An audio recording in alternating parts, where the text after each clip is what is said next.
Procivis, l'immobilier qui a du sens présente Sud Radio, le grand matin week-end, Osez investir l'hebdo, 9h30-10h, Thomas Binet.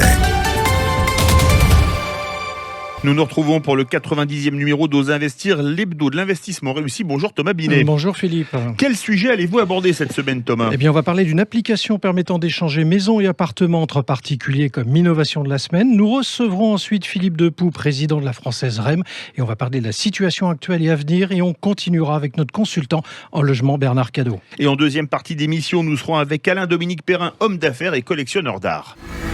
TheLoc.fr, la plateforme qui vous simplifie la loc présente Sud Radio, Osez investir, la clé de la semaine. Et ce beau dimanche matin me donne envie de partir en vacances et ça tombe bien parce qu'aujourd'hui, Thomas, vous nous parlez d'échanges de maisons et d'appartements entre particuliers. Et oui Philippe, s'offrir des moments de détente loin de chez soi, dont on demande de l'argent, surtout en ce qui concerne le logement.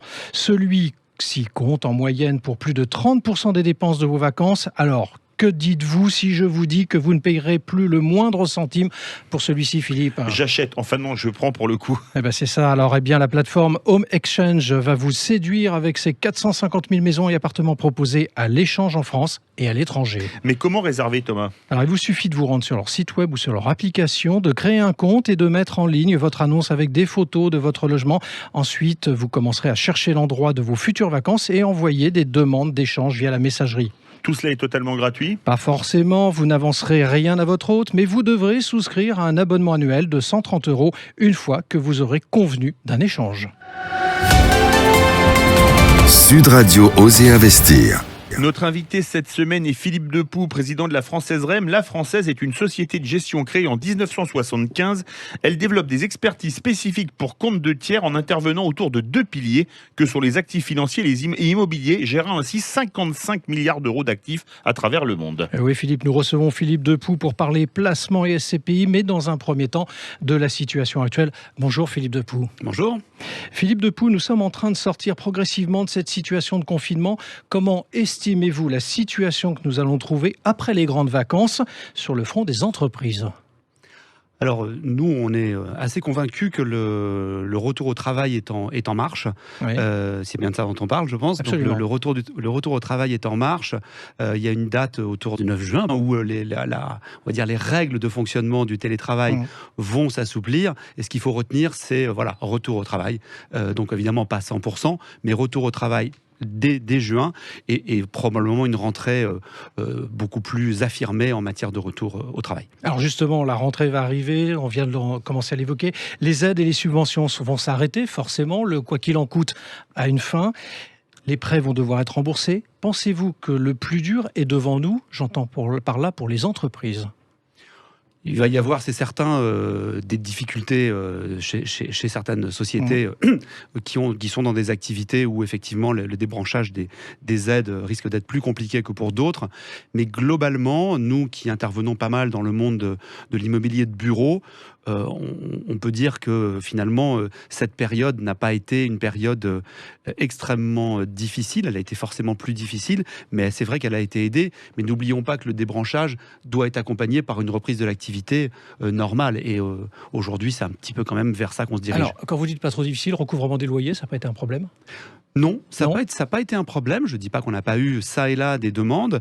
Quelques grands groupes dont on a parlé à la radio ont notamment clairement fait état de leur demande de révision de loyer ou de franchise de loyer surtout. Mais globalement, quand on regarde notre patrimoine immobilier qui est quand même autour de 27 milliards d'euros, c'est extrêmement marginal. On a une relation suivie avec nos locataires et c'est une longue histoire qui comprend des périodes fastes et des périodes plus compliquées. Alors, on l'a évoqué dans votre présentation, vous l'avez rappelé vous-même, vous intervenez principalement dans le domaine du bureau. Est-ce que le télétravail, dont on parle beaucoup depuis 1 an et demi, va devenir la norme ? Est-ce que ça va changer le rapport au travail et forcément l'occupation des bureaux ? Bref, c'est quoi le bureau de demain ? Alors, on a entendu beaucoup de choses cette dernière année. Moi, je parlerais même de bureau bashing. Il ne se passait pas une journée sans qu'on n'ait pas un article où les GAFA qui déclaraient il y a 1 an les gens ne reviendront plus au bureau, nous allons fermer nos bureaux, les GAFA, excusez du peu. Et ces mêmes GAFA qui ont déclaré, la plupart d'entre eux, welcome back to work, revenez au travail. Bon, voilà. Moi, le sentiment qu'on a, nous, c'est que... moi, j'ai même une espèce de conviction sur le sujet. Le télétravail, ça marche quand on est en activité ralentie. Ce qui a quand même été, quelque part, le cas depuis un an, plus ou moins, de façon plus ou moins forcée, etc. Quand on repart, ce qui me semble être le cas aujourd'hui, le sujet du télétravail, il va être partiellement derrière nous. Alors, toutes les entreprises vont adopter... Je parle des entreprises de services, vont adopter une politique, on va dire, post-Covid de télétravail. Mais dans les faits, il y avait déjà du télétravail dans les entreprises. Et donc, on va revenir quelque part à une norme de télétravail plus. Donc, oui, il y aura probablement un peu moins de consommation de bureaux, de surface de bureaux. Mais quand vous y pensez, ce seront probablement des bureaux utilisés différemment. Je dis toujours, moi, moins de bureaux, mais mieux de bureaux. Donc, des bureaux... du flex office, parce que le flex office, ça doit accompagner le télétravail. Oui. Le flex office, clairement, c'est les bureaux ne sont plus attitrés. Alors, ça peut se faire partiellement, c'est ce qui se fera d'ailleurs dans la plupart des sociétés, et des bureaux où on aura des meubles bureaux, mais également des endroits de convivialité et d'échange. Mais la sérendipité, la collectivité, la créativité, elle passe par le retour à l'entreprise. Alors, on est dans Oser investir, ça vous a pas échappé. Investissement, placement, c'est quand même le maître mot. Comment s'est déroulée la collecte durant cette période ? Alors, cette période, elle est pleine de sous-périodes, si je peux dire. L'année dernière, finalement, si je me place sur le volet des SCPI, à la française, nous avons collecté autant que en année 2019, là où le marché était plutôt vers les moins 25, moins 30. Ce que vous voulez dire, pardon, je vous interromps, il n'y a pas d'effet Covid ? Non, je ne sais pas si... Enfin, en tout cas, si on regarde le montant de la collecte sur le code des SCPI, pas là-dessus. D'accord. Pas là-dessus. Donc, il y a eu de l'épargne, une épargne forcée. Donc, il faut croire que cette épargne s'est placée sur les bons produits. Et en tout cas, donc, on n'a pas eu d'effet sur le sujet. Ce qui est intéressant de regarder, c'est 2021. 2021, sur les 5 mois que nous venons de passer, la collecte a plutôt repris, là je parle toujours pour les SCPI, elle a plutôt repris avec deux phénomènes qui sont la spécialisation de produits sous-jacents, les SCPI thématiques, et collecte pour alimenter les unités de compte des compagnies d'assurance. Ce n'est pas forcément les particuliers qui investissent directement dans les SCPI, mais les compagnies d'assurance, dans le cadre de leur collecte unité de compte, assurance vie, qui investissent dans les SCPI. Voilà. Au niveau des commerces, ça s'est passé comment ?